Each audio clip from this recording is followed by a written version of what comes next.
MSNBC host Joy-Ann Reid was inside the courtroom today for Trump's hush money trial, and she joins us now from outside. I know you guys got stuck in there for a little while, but let me just ask you, first of all, Joy, what was your impression of the former president? So it was, well, first of all, I got my badge here. I just wanted to show this off. Cool. It was interesting being in court. And I started off in the overflow. So I was team overflow at first and then did move in. Thanks to wonderful Lisa Rubin, let me move into the main room. My impressions of Donald Trump, you know, really being in the room with him. He's definitely bigger than you expect. He's taller than you expect, but he's more drawn.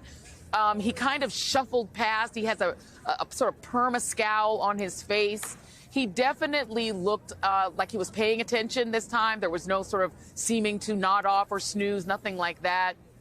But definitely the energy between him and his main lawyer, Todd Blanche, was very kind of frenetic. And he didn't seem all that pleased with Blanche's performance, nor did the judge, I will add. So it was an interesting day. I think that they got a lot out of today in terms of David Pecker.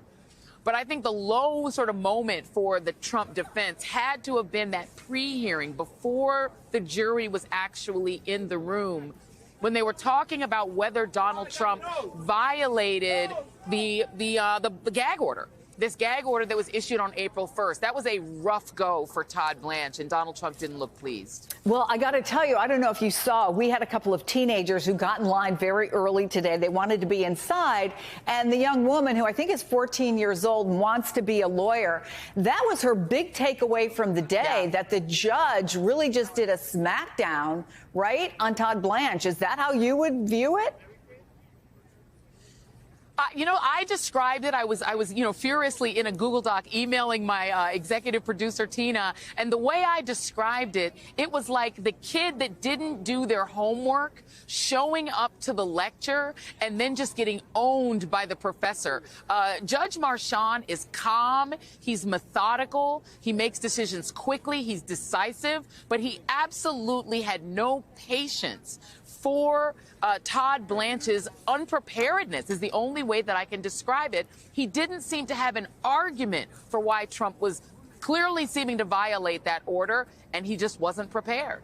Did he seem, I mean, like, I don't know, embarrassed? Or, I mean, everything we've heard about Todd Blanche is that he's a really competent lawyer. So it seems out of character, or maybe he was doing the best he could without any evidence that he could possibly produce.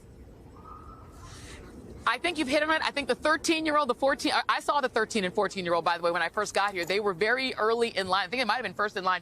Yes, I think he is making the arguments his client is demanding, and he doesn't have underlying legal arguments. At one point, the judge said, "You are losing credibility with this court." You never want to hear that as a lawyer, but he heard that today from this judge.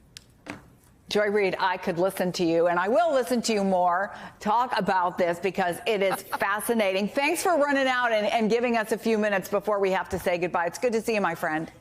Hey everyone, MSNBC has a new and improved app. You'll get real-time alerts and analysis, live blogs, in-depth essays, video highlights, and the best 2024 election coverage. Download the new MSNBC app. Here's how to do it. You tap on the App Store on your phone. You hit search on the bottom right corner. You type in MSNBC. You click on the MSNBC app. You click on Get or the cloud icon and enjoy it.